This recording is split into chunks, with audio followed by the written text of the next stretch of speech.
দুটা ব্ৰেকিং নিউজৰ হেডলাইনৰ সৈতে মই ইলিয়াছ, আপুনি চাই আছে world tech Assam YouTube channel. আজিৰ ব্ৰেকিং নিউজৰ প্ৰথমটো হেডলাইন হৈছে মেট্ৰিকৰ ফলাফল এবাৰ CBSE-তকৈ আগত দিয়া হ'ব। কেৱল দিনটো আজি নকওঁ। শিক্ষামন্ত্ৰী ডক্টৰ ৰণোজ পেগুৱে কৈছে ৰাজ্য চৰকাৰে অতি সোনকালেই মেট্ৰিকৰ ফলাফল ঘোষণা কৰিব।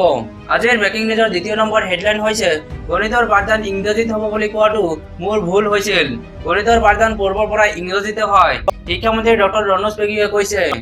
আজিৰ ব্ৰেকিং নিউজৰ তৃতীয় নম্বৰ হেডলাইন হৈছে দিল্লীৰ মুখ্যমন্ত্ৰী অৰবিন্দ কেজৰিৱালৰ বৃহৎ পদক্ষেপ। পঞ্জীকৃত প্ৰায় 13 লাখ শ্ৰমিকৰ বাবে বিনামূলীয়া আৱাস। শ্ৰমিকসকলৰ সন্তানৰ বাবে আগবঢ়াব ফ্ৰী কোচিং ভ্ৰমণৰ সুবিধা। দিল্লীত পঞ্জীকৃত হোৱা শ্ৰমিকৰ বাবে প্ৰযোজ্য এই সুবিধা।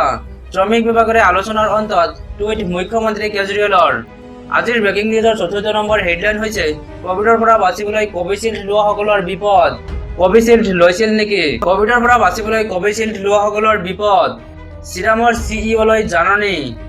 10,000 কোটিৰ জৰিমনা ভৰিব লাগিব কোম্পানীটোৱে। তথ্য লুকুৱাই বিপদত শ্ৰীৰামৰ CEO। আজিৰ ব্ৰেকিং নিউজৰ 6 নম্বৰ হেডলাইন হৈছে কৃষকসকলৰ একাউণ্টত সোমাব দুগুণ পইচা। প্ৰথমতে চৰকাৰে 2,000 টকা দিছিল কৃষকৰ একাউণ্টত। 7 নম্বৰ কিস্তিৰ ধন কৃষকৰ একাউণ্টত দুগুণ জমা হ'ব। 4,000 টকা একাউণ্টত জমা কৰাই দিব মোদী চৰকাৰে। 14 নম্বৰ কিস্তিৰ ধন 2,000ৰ পৰিৱৰ্তে জমা হ'ব 4,000। 13 নম্বৰ আৰু 14 নম্বৰ কিস্তিৰ ধন একেলগে জমা কৰাই দিব মোদী চৰকাৰে। এপ্ৰিলৰ শেষত অথবা জুলাই মাহৰ মাজভাগত লাভ কৰিব পাৰে 14 নং কিস্তিৰ ধন। আজিৰ ব্ৰেকিং নিউজৰ 7 নম্বৰ হেডলাইন হৈছে কইনাঘৰৰ গেটত স্প্ৰে ছটিয়াই কাল হল। নগৰবেৰাত ধৰা কইনা উপপক্ষৰ মাৰপিটত আহত 6 জন।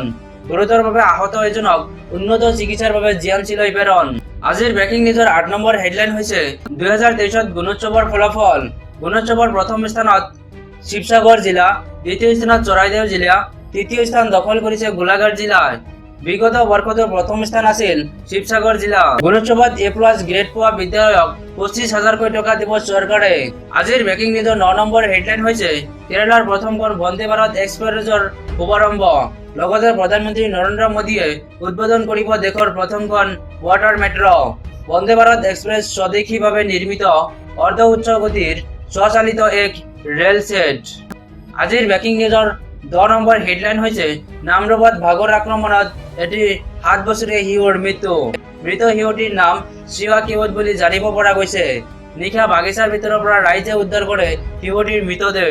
আজিৰ ব্ৰেকিং নিউজৰ 11 নম্বৰ হেডলাইন হৈছে বহিষ্কৃত হোৱাৰ পিছত অংকিতা দত্তৰ সংবাদমেল। ক'লে মই বিজেপিত যোগদান নকৰো, এই সংগ্ৰাম কৰি যাম। শ্ৰীনিবাসক লৈ অংকিতা দত্তই কয় কোভিডৰ সময়ত তেওঁ KPR ষ্টাণ্ট কৰিছিল। সেয়া দলৰ শীৰ্ষ নেতাসকলেও জানে। কোনোবাই অক্সিজেন মেন হলে ভগৱান হৈ গ'ল নেকি? মহিলাৰ ওপৰত নিৰ্যাতন কৰিব নোৱাৰে নেকি?